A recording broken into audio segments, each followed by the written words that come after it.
하얀 병실에 울려 퍼지는 기계음이 마치 시한폭탄의 카운트다운처럼 들렸어요. 민주는 중환자실 유리창 너머로 동생 민지를 바라보며 주먹을 꽉 쥐었답니다. 붕대로 감싸진 민지의 얼굴, 그 작은 몸에 연결된 수많은 선들이 민주의 가슴을 에이는 듯 아프게 했어요. 전치 7주. 의사는 차분한 목소리로 설명했지만 그 말들이 민주에게는 마치 사형 선고처럼 무겁게 다가왔어요. 늑골 세대 골절, 뇌진탕, 그리고 온몸에 새겨진 멍들. 이 모든 것이 단순한 학교 내 다툼이라고요? 민주는 속으로 비웃었답니다. 민지가 의식을 잃고 쓰러진 지 벌써 사흘째였어요. 그동안 민주는 병원 복도를 지키며 잠도 제대로 자지 못했죠. 부모님은 해외 출장 중이라 급히 돌아오는 길이었고 민주 혼자서 이 모든 상황을 감당해야 했어요. 그런데 정말 기가 막히는 건 따로 있었답니다. 가해자들과 그들의 부모들이 병원에 나타난 거예요. 값비싼 정장을 차려입은 중년 남성이 민주 앞에 서서 명함을 내밀었어요. 이 사람은 자신을 변호사라고 소개하며 합의를 제안했답니다. 마치 자동차 접촉사고라도 난 것처럼 말이에요. 치료비는 물론이고 위로금까지 충분히 주겠다면서 단지 이 일이 더 이상 커지지 않았으면 좋겠다고 했어요. 그 말투가 얼마나 뻔뻔했는지 민주는 그 순간 이 사람의 얼굴을 기억해 두었답니다. 더 황당한 건 학교에서 온 사람들이었어요. 교장 선생님이라는 분과 민지의 담임 선생님이 과일 바구니를 들고 와서는 참 안타까운 일이 일어났다며 한숨을 쉬었어요. 하지만 그들의 진짜 목적은 금세 드러났답니다. 이 일이 언론에 알려지면 학교 이미지에 큰 타격이 될 거라며 조용히 처리하는 게 모두에게 좋을 거라고 했어요. 민주는 그들을 바라보며 이런 생각이 들었어요. 과연 이들 중에 진짜로 민지를 걱정하는 사람이 있을까요? 아니면 모두 자신들의 이익만 계산하고 있는 걸까요? 가장 기가 막힌 건 경찰의 태도였어요. 담당 형사는 사건 조서를 받으러 와서는 요즘 애들이 좀 거칠긴 하지만 뭐 그래도 애들 일이니까라며 대수롭지 않게 여겼어요.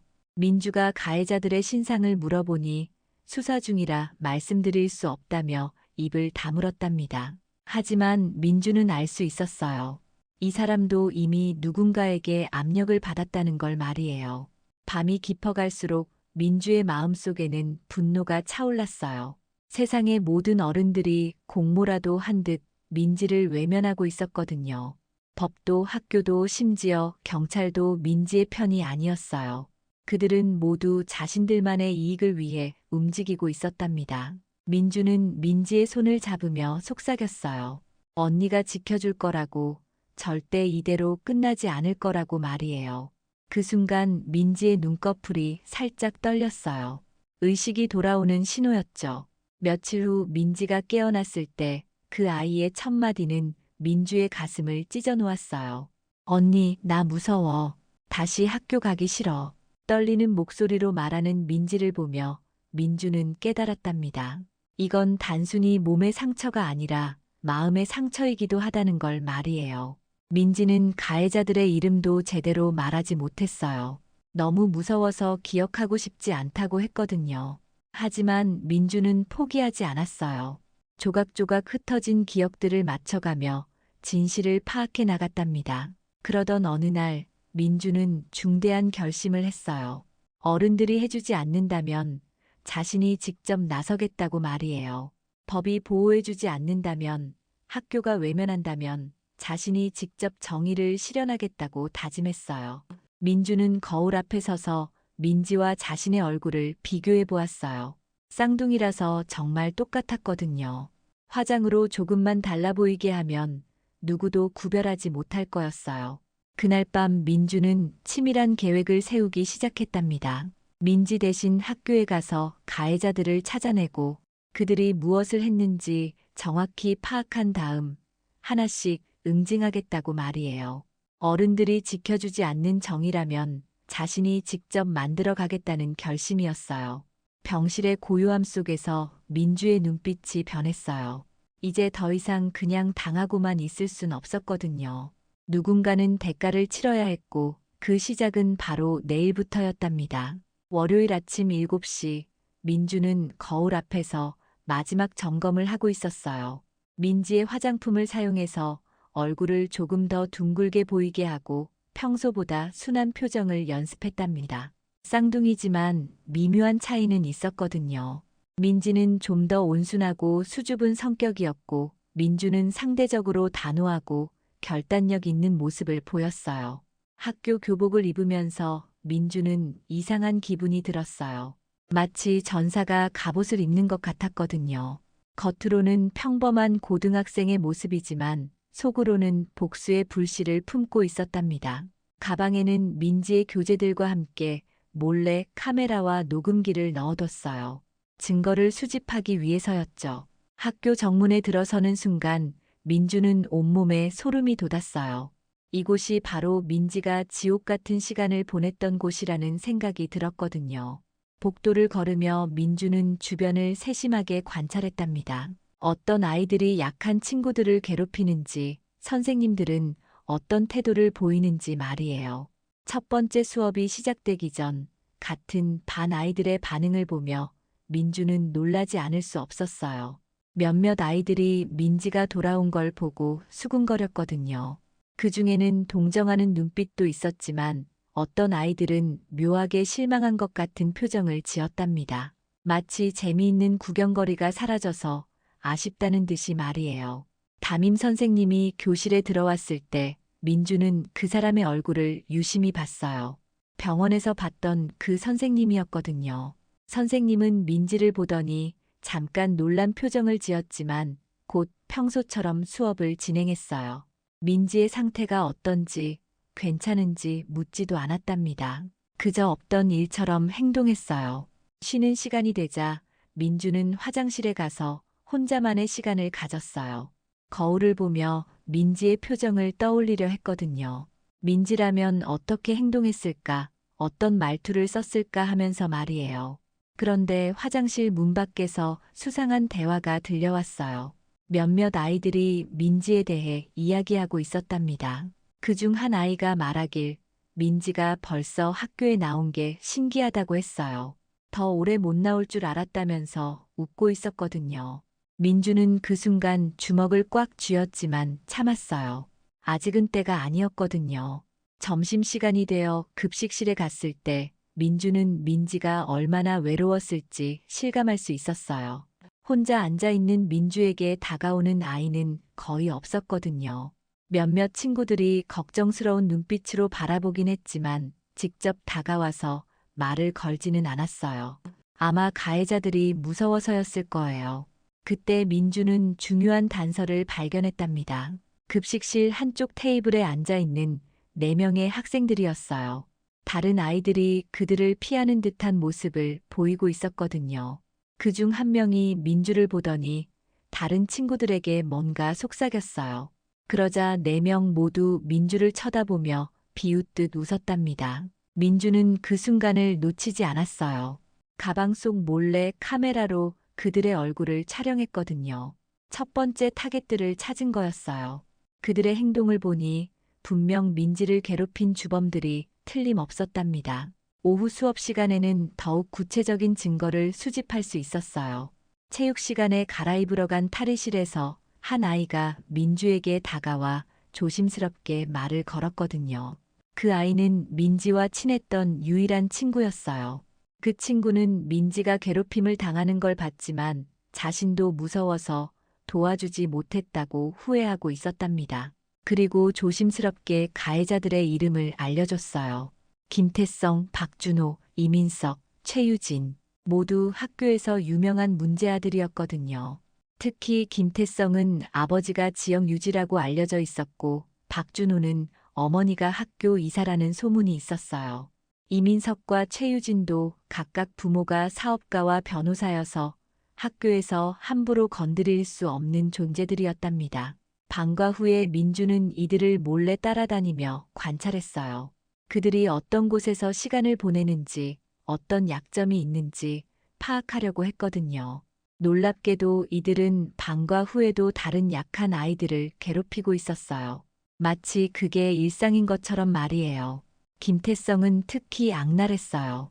후배들에게 돈을 요구하거나 심부름을 시키며 괴롭혔거든요.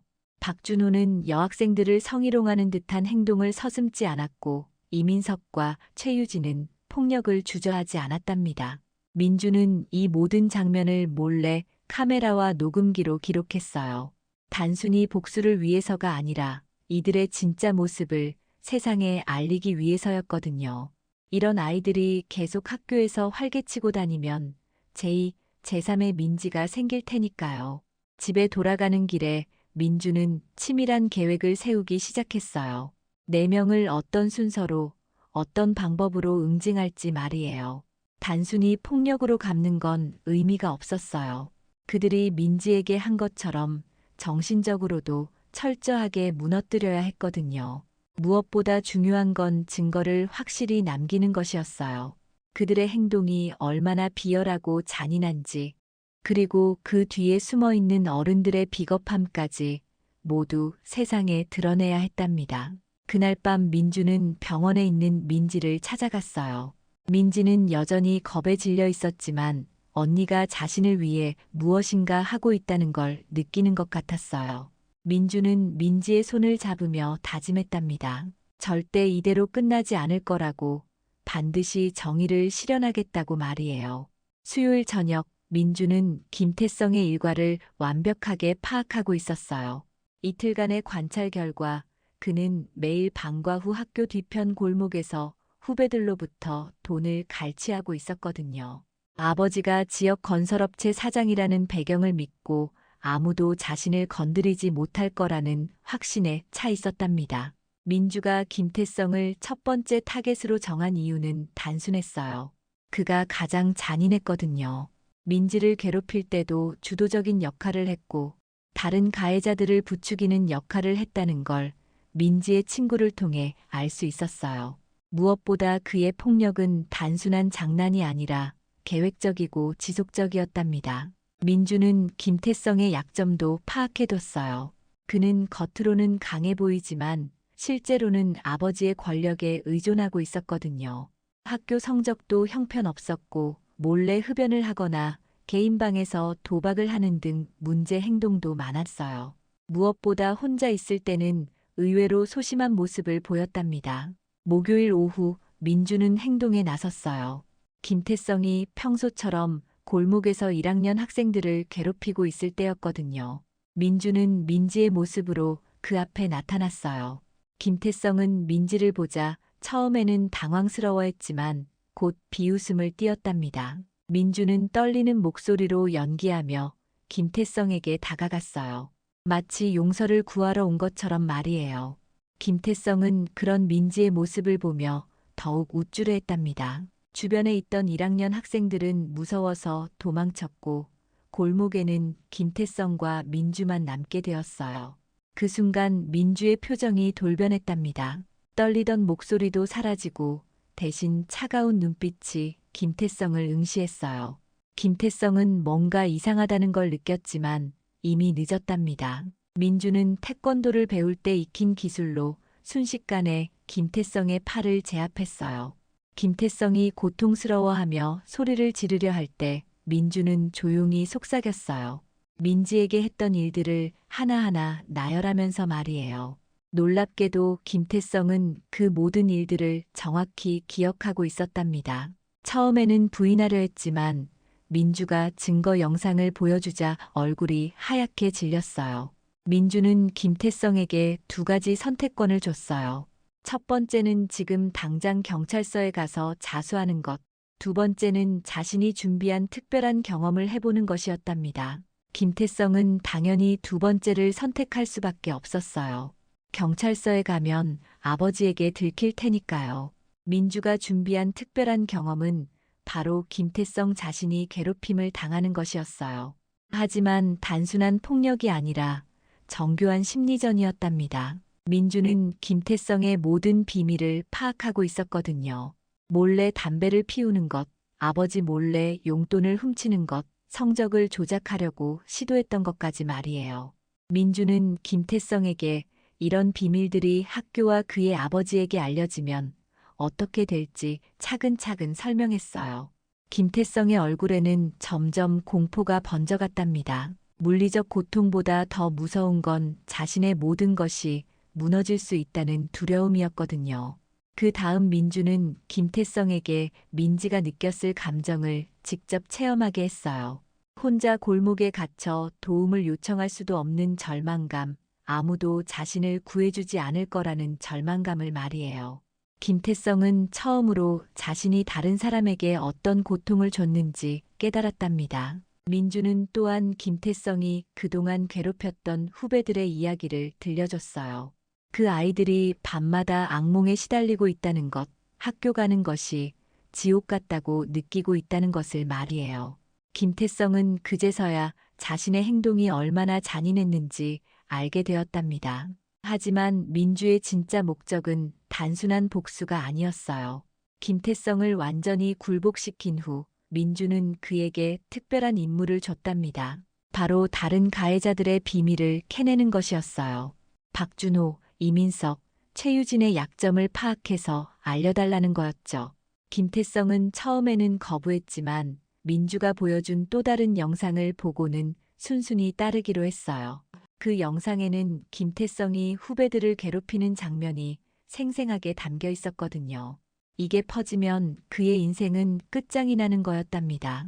민주는 김태성에게 일주일의 시간을 줬어요. 그 안에 다른 가해자들의 정보를 가져오지 못하면 모든 증거를 공개하겠다고 했거든요. 김태성은 떨리는 목소리로 알겠다고 대답했답니다. 그날 밤 민주는 첫 번째 성공에 만족하면서도 복잡한 감정을 느꼈어요. 김태성을 굴복시키는 것은 생각보다 쉬웠지만 동시에 자신도 어두운 면을 드러내고 있다는 걸 깨달았거든요. 하지만 민지를 위해서라면 어떤 일이든 할 각오가 되어 있었답니다. 며칠 후 김태성은 약속대로 정보를 가져왔어요. 박준호가 여학생들의 사진을 몰래 찍어서 인터넷에 올리고 있다는 것, 이민석이 시험 답안을 미리 빼내서 팔고 있다는 것, 최유진이 학교 물품을 훔쳐서 중고 거래 사이트에 팔고 있다는 것까지 말이에요. 민주는 김태성이 가져온 정보를 보며 씁쓸하게 웃었어요. 이들의 부패한 모습이 어른들의 그것과 다를 바 없었거든요. 권력과 돈을 배경으로 약한 사람들을 짓밟으며 살아가는 모습이 똑같았답니다. 김태성은 이제 완전히 민주의 통제하에 있었어요. 학교에서도 예전처럼 다른 학생들을 괴롭히지 못했고 오히려 민주의 지시에 따라 움직여야 했답니다. 첫 번째 복수는 성공적이었지만 민주는 이제 더 큰 계획을 준비해야 했어요. 다음 타겟인 박준호는 김태성보다 더 교활했거든요. 어머니가 학교 이사라는 배경을 이용해서 선생님들까지 조종하고 있었으니까요.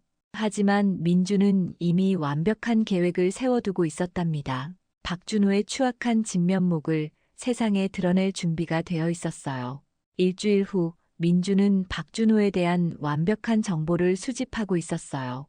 김태성이 제공한 정보와 민주 자신이 직접 관찰한 결과를 종합하면 박준호는 생각했던 것보다 훨씬 더 위험한 인물이었답니다. 단순히 학교 폭력에 가담한 것뿐만 아니라 여학생들을 대상으로 한 성희롱과 몰카 촬영까지 일삼고 있었거든요. 박준호의 가장 큰 무기는 어머니의 지위였어요. 학교 이사인 어머니 덕분에 그는 어떤 문제를 일으켜도 쉽게 덮어질 수 있었답니다. 선생님들도 박준호의 행동에 대해 눈 감아주는 경우가 많았고 심지어 몇몇 선생님은 박준호에게 특별 대우를 해주기까지 했어요. 민주는 박준호의 일상을 면밀히 관찰했어요. 그는 매주 화요일과 목요일 방과 후에 사진부 활동을 핑계로 학교에 남아 있었는데 실제로는 여학생들의 탈의실이나 화장실 근처를 배회하며 몰래 촬영을 하고 있었답니다. 더 충격적인 건 이런 불법 촬영물들을 온라인에서 거래하고 있다는 사실이었어요. 민주는 이 모든 증거를 확보하는데 며칠이 걸렸어요. 박준호가 사용하는 온라인 계정을 추적하고 그의 촬영 경로와 방법을 파악하는 것이 쉽지 않았거든요. 하지만 김태성의 도움으로 박준호의 휴대폰 패턴과 SNS 활동을 알 수 있었답니다. 화요일 오후 민주는 박준호를 덫에 빠뜨릴 계획을 실행했어요. 민지로 위장한 민주가 방과 후 화장실에서 박준호를 기다리고 있었거든요. 박준호는 예상대로 카메라를 들고 나타났답니다. 완전히 경계를 늦춘 상태였어요. 박준호가 불법 촬영을 시도하는 순간 민주는 미리 설치해둔 카메라로 그 모든 과정을 녹화했어요. 결정적인 증거를 확보한 것이죠. 그 다음 민주는 박준호 앞에 모습을 드러냈답니다. 박준호는 민지가 자신의 범행 현장을 목격한 것에 당황했지만 곧 위협적인 태도를 보였어요. 하지만 민주는 이미 모든 걸 준비해둔 상태였답니다. 박준호의 불법 촬영 증거는 물론이고 그가 온라인에서 거래한 기록까지 모두 확보해뒀거든요. 민주가 이 모든 증거를 보여주자 박준호의 얼굴은 창백해졌어요. 민주는 박준호에게 선택권을 줬어요. 첫 번째는 모든 불법 촬영물을 삭제하고 피해자들에게 사과하는 것. 두 번째는 이 모든 증거가 학교와 경찰, 그리고 온라인에 공개되는 것이었답니다. 박준호는 떨리는 손으로 첫 번째를 선택할 수밖에 없었어요. 하지만 민주의 진짜 목적은 다른 곳에 있었답니다. 박준호를 통해 학교 내 권력 구조의 실체를 파악하려고 했거든요. 박준호의 어머니가 학교 이사로서 어떤 식으로 사건들을 은폐해왔는지, 어떤 선생님들이 이에 동조해왔는지 말이에요. 민주는 박준호에게 지난 몇 년간 학교에서 일어났던 사건들에 대해 털어놓으라고 했어요. 놀랍게도 박준호는 자신이 저질렀던 일들뿐만 아니라 다른 학생들의 비행까지 상세히 기억하고 있었답니다. 그리고 그 모든 것들이 어떻게 덮어졌는지도 정확히 알고 있었어요. 박준호의 증언을 통해 민주는 충격적인 사실들을 알게 되었답니다. 지난 2년간 학교에서 일어난 10여 건의 학교 폭력 사건이 모두 조용히 덮어졌다는 것. 그 과정에서 피해 학생들은 오히려 전학을 가거나 자퇴를 하게 되었다는 것이었어요. 더욱 충격적인 건 일부 선생님들이 이런 은폐 작업에 적극적으로 동참하고 있다는 사실이었어요. 박준호의 어머니로부터 각종 혜택을 받는 대가로 말이죠. 승진이나 좋은 보직, 심지어는 직접적인 금전적 이익까지 주고받고 있었답니다. 민주는 이제 이민석을 타겟으로 삼기로 했어요. 이민석은 겉으로는 모범생처럼 보였지만 실제로는 시험 부정행위의 주모자였거든요. 문제는 그의 아버지가 지역 사업가로서 학교에 많은 기부금을 내고 있다는 점이었어요. 이민석의 부정행위 방법은 정교했답니다. 그는 청소부로 일하는 친척을 통해 시험 문제를 미리 빼내고 이를 높은 가격에 다른 학생들에게 팔고 있었어요. 또한 성적이 우수한 학생들을 협박해서 시험 중에 답안을 보여주도록 강요하기도 했답니다. 민주는 이민석의 부정행위 현장을 포착하는데 일주일이 걸렸어요. 이민석이 청소부인 삼촌으로부터 시험 문제를 받는 장면, 다른 학생들에게 답안을 파는 장면, 그리고 시험 중에 부정행위를 하는 장면까지 모두 녹화했답니다. 금요일 오후 민주는 이민석을 교무실 근처 빈 교실로 불러냈어요. 이민석은 민지가 자신을 부른 이유를 몰라 의아해했지만 민주가 증거 영상을 보여주자 얼굴이 하얗게 질렸답니다. 지난 몇 개월간의 모든 부정행위가 고스란히 기록되어 있었거든요. 민주는 이민석에게도 선택권을 줬어요. 하지만 이번에는 조건이 더 까다로웠답니다. 단순히 부정행위를 중단하는 것뿐만 아니라 그동안 부정하게 얻은 성적으로 인해 피해를 본 다른 학생들에게 공개적으로 사과해야 했어요. 이민석은 처음에는 거부했지만 민주가 보여준 추가 증거를 보고는 항복할 수밖에 없었답니다. 그 증거에는 이민석의 아버지 회사에서 일어나고 있는 탈세 의혹까지 포함되어 있었거든요. 민주가 어떻게 이런 정보까지 얻었는지는 수수께끼였지만 이민석에게는 선택의 여지가 없었어요. 마지막 타겟인 최유진은 가장 폭력적인 성격을 가진 인물이었어요. 어머니가 변호사라는 배경을 믿고 물리적 폭력을 서슴지 않았거든요. 하지만 민주는 이미 최유진의 약점도 파악해두고 있었답니다. 최유진의 가장 큰 비밀은 학교 물품을 훔쳐서 온라인으로 판매하고 있다는 것이었어요. 컴퓨터실의 마우스와 키보드부터 시작해서 과학실의 실험기구, 심지어는 도서관의 책까지 훔쳐서 팔고 있었답니다. 그 수익금으로 온라인 게임 아이템을 사거나 용돈을 보충하고 있었어요. 민주는 최유진의 범행 현장을 포착하기 위해 며칠을 기다렸어요. 그리고 마침내 최유진이 과학실에서 비싼 실험기구를 훔치는 장면을 영상으로 담을 수 있었답니다. 이제 4명의 가해자 모두에 대한 결정적 증거를 확보한 것이었어요. 하지만 민주는 깨달았어요. 이들 개개인을 응징하는 것만으로는 근본적인 해결이 되지 않는다는 걸 말이에요. 이들 뒤에 숨어 있는 부패한 어른들과 시스템 자체를 바꾸지 않으면 제2, 제3의 피해자가 계속 생겨날 테니까요. 민주는 이제 더 큰 계획을 세우기 시작했답니다. 단순한 복수를 넘어서 학교 전체의 부패한 구조를 세상에 알리는 것, 그것이 진정한 정의를 실현하는 길이라고 믿었거든요. 월요일 아침, 민주는 모든 준비를 마쳤어요. 지난 몇 주간 수집한 증거들을 체계적으로 정리하고 각각의 사건들을 시간순으로 배열해뒀답니다.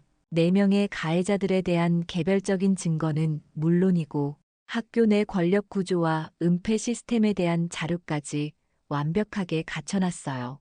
민주가 가장 먼저 한 일은 익명의 제보자로 교육청에 모든 자료를 전송하는 것이었어요. 학교 폭력 사건들이 어떻게 은폐되어 왔는지, 어떤 선생님들이 이에 동조해 왔는지 구체적인 증거와 함께 신고했답니다. 단순히 개별 학생들의 문제가 아니라 시스템 자체의 문제라는 점을 강조했어요. 그 다음은 지역 언론사였어요. 민주는 여러 신문사와 방송국에 동시에 제보했답니다. 특히 탐사보도로 유명한 기자들에게 직접 연락해서 이 사건의 중요성을 설명했어요. 단순한 학교 폭력이 아니라 지역 사회의 권력 구조와 연결된 사회적 문제라는 점을 부각시켰거든요. 화요일 오전 첫 번째 파장이 일어났어요. 교육청에서 특별조사팀이 학교에 파견된 것이었답니다. 그들은 민주가 제공한 자료를 바탕으로 체계적인 조사에 착수했어요. 학교 측은 완전히 당황한 상태였답니다. 이런 대규모 조사가 있을 거라고는 전혀 예상하지 못했거든요. 교장 선생님은 급히 긴급회의를 소집했지만 이미 늦었어요. 조사팀은 민주가 제공한 구체적인 증거들을 하나씩 검증하기 시작했거든요. 박준호 어머니의 부당한 개입 사례, 이민석 아버지의 기부금을 빌미로 한 특혜, 그리고 최유진 어머니의 법적 위협을 통한 사건, 무마 시도까지 모든 것이 드러나기 시작했어요. 수요일에는 더 큰 충격이 기다리고 있었답니다. 지역 신문에 이 사건이 일면 톱기사로 실린 것이었어요.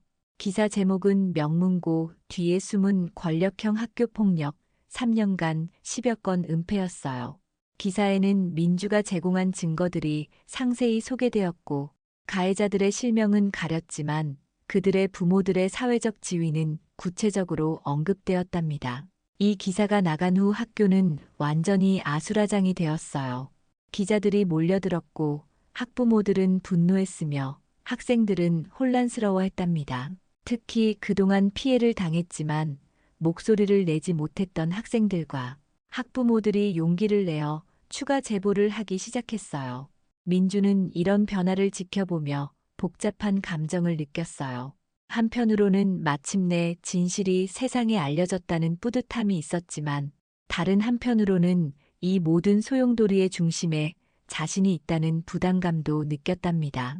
무엇보다 이런 상황이 회복 중인 민지에게 어떤 영향을 미칠지 걱정이 되었어요.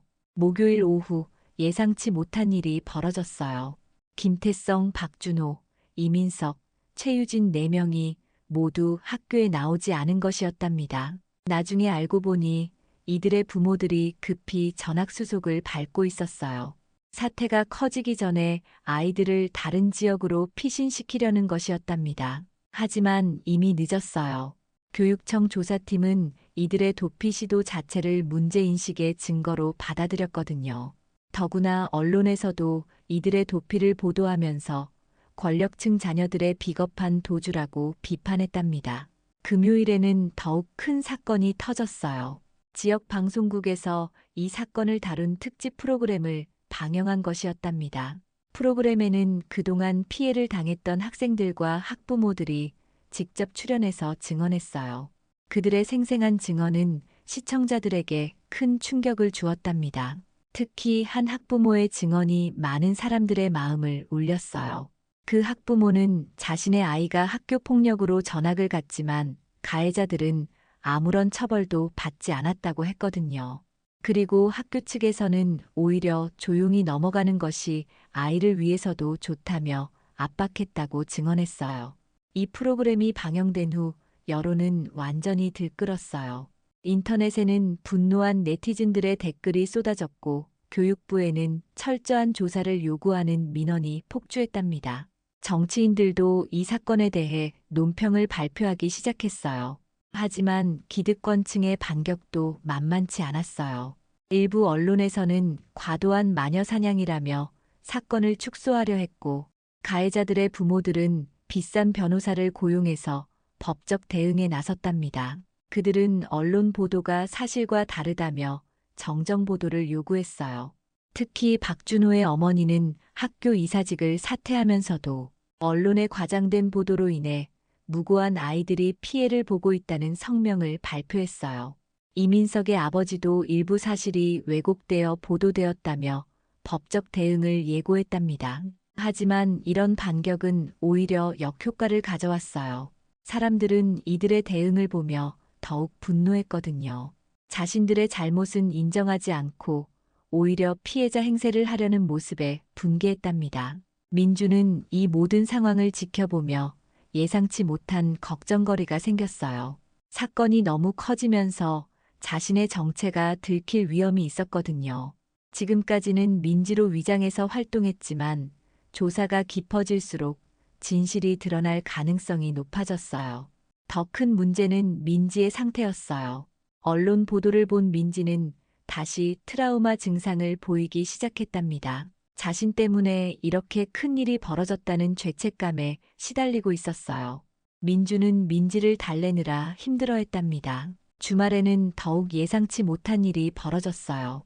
다른 지역에서도 비슷한 사건들이 연쇄적으로 폭로되기 시작한 것이었답니다. 민주가 시작한 이 사건이 전국적인 학교 폭력 실태 점검의 신호탄이 된 것이었어요. 교육부에서는 전국 모든 학교를 대상으로 특별 점검을 실시하겠다고 발표했고, 국정감사에서도 이 문제가 중요하게 다뤄질 예정이라고 했답니다. 민주가 처음에 의도했던 것보다 훨씬 큰 변화가 일어나고 있었어요. 하지만 민주는 아직 마지막 단계가 남아있다는 걸 알고 있었어요. 진실을 밝히는 것도 중요하지만 이제는 진정한 변화를 만들어내는 것이 더 중요했거든요. 단순히 가해자들을 처벌하는 것을 넘어서 이런 일이 다시 일어나지 않도록 시스템을 바꿔야 했답니다. 한 달이 지나고 민주는 병원에서 민지와 함께 앉아 창밖을 바라보고 있었어요. 민지의 몸은 많이 회복되었지만 마음의 상처는 아직 아물지 않았답니다. 하지만 예전보다는 훨씬 밝은 표정을 짓고 있었어요. 세상이 자신의 편이라는 걸 느끼기 시작했거든요. 그동안 일어난 변화들은 민주의 상상을 뛰어넘었어요. 4명의 가해자들은 모두 다른 지역으로 전학을 갔지만 그들에 대한 법적 처벌은 계속 진행되고 있었답니다. 특히 박준호의 불법 촬영건은 경찰 수사를 받고 있었고, 이민석의 부정행위와 최유진의 절도 혐의도 학교폭력위원회에서 다뤄지고 있었어요. 더 중요한 변화는 학교 시스템에서 일어났답니다. 교장 선생님은 사임했고 사건 은폐에 가담했던 몇몇 선생님들도 징계를 받았어요. 새로 부임한 교장 선생님은 학교폭력 근절을 최우선 과제로 삼겠다고 공언했답니다. 학교에는 새로운 제도들이 도입되었어요. 학교폭력 신고함이 설치되었고 외부 전문 상담사가 상주하게 되었답니다. 무엇보다 학부모와 학생들로 구성된 감시위원회가 만들어져서 학교 운영에 대한 견제와 감시 역할을 하게 되었어요. 민주가 가장 뿌듯하게 생각하는 변화는 학생들의 의식 변화였어요. 예전에는 학교 폭력을 목격해도 외면하거나 방관했던 아이들이 이제는 적극적으로 신고하고 도움을 요청하게 되었답니다. 약한 친구를 보호하는 것이 당연한 일이라는 인식이 퍼져나가고 있었어요. 특히 민지와 비슷한 피해를 당했던 아이들이 용기를 내어 자신들의 경험을 털어놓기 시작했어요. 그동안 혼자 고통받고 있던 아이들이 서로를 위로하고 도우며 치유의 과정을 함께 걸어가고 있었답니다. 민주는 이런 변화들을 보며 자신의 선택이 옳았다는 확신을 가지게 되었어요. 처음에는 단순한 복수심에서 시작했지만 결과적으로는 많은 사람들에게 희망을 주는 일이 되었거든요. 더 이상 혼자 고통받는 아이들이 없도록 하는 것, 그것이 진정한 정의라는 걸 깨달았답니다. 하지만 민주에게도 큰 변화가 있었어요. 복수를 계획하고 실행하는 과정에서 자신의 어두운 면을 발견했거든요. 때로는 냉혹하게 상대방을 압박하고 두려움을 이용해서 굴복시키는 자신의 모습이 무서웠답니다. 민주는 상담사와의 대화를 통해 이런 감정들을 정리해 나갔어요. 복수는 필요했지만 그 과정에서 자신도 상처받았다는 걸 인정했답니다. 분노와 증오가 자신을 지배하게 해서는 안 된다는 것도 배웠어요. 더 중요한 깨달음은 진정한 변화는 개인의 복수로는 이룰 수 없다는 것이었어요. 시스템을 바꾸고 사회의 인식을 개선하고 더 많은 사람들이 함께 움직여야만 가능한 일이었거든요. 민주 혼자의 힘으로는 한계가 있었답니다. 그래서 민주는 새로운 결심을 했어요. 앞으로는 학교 폭력 예방과 피해자 지원 활동에 참여하기로 한 것이었답니다. 복수가 아닌 예방에, 처벌이 아닌 치유에 집중하기로 했어요. 민주는 민지와 함께 학교 폭력 피해자들을 위한 자조 모임을 만들었어요.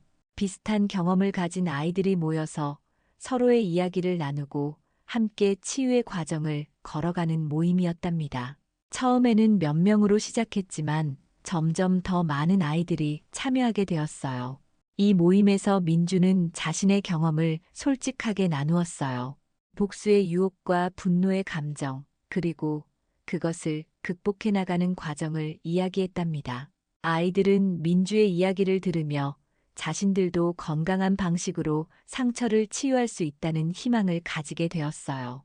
민지도 조금씩 회복되어 가고 있었답니다. 처음에는 학교에 가는 것조차 무서워했지만 이제는 새로운 환경에서 다시 시작할 용기를 내고 있었어요. 언니가 자신을 위해 싸워줬다는 것, 그리고 세상에는 자신을 지켜주는 사람들이 있다는 것을 알게 되었거든요. 무엇보다 민지는 자신의 경험이 다른 아이들에게 도움이 될 수 있다는 걸 깨달았어요. 자조 모임에서 자신의 이야기를 나누면서 다른 피해자들을 위로하고 격려하는 역할을 하게 되었답니다. 이런 변화들을 지켜보며 민주는 복잡한 감정을 느꼈어요. 한편으로는 뿌듯했지만 다른 한편으로는 아쉬움도 있었거든요.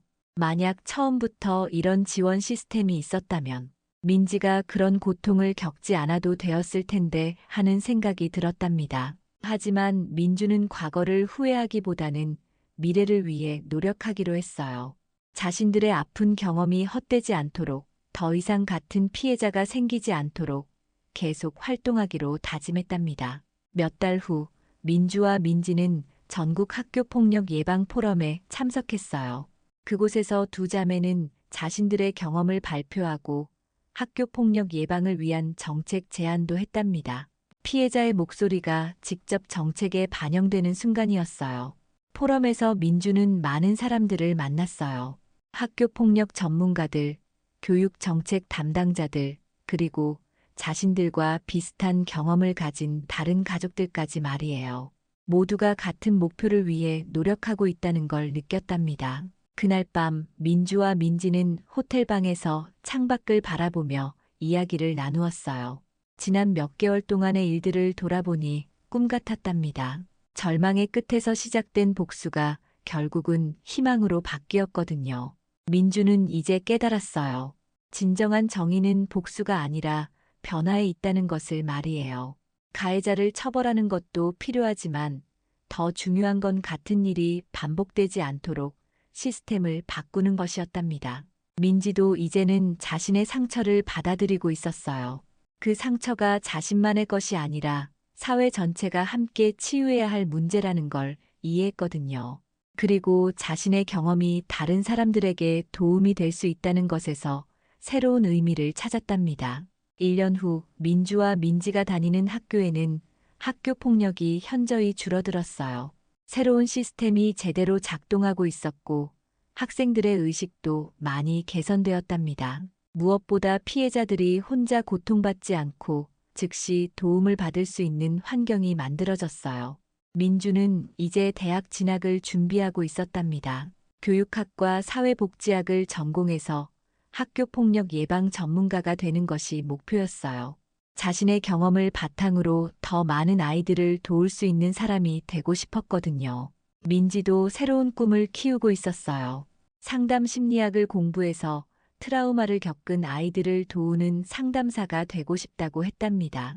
자신이 받은 도움을 다른 사람들에게도 줄 수 있는 사람이 되는 것이 꿈이었어요.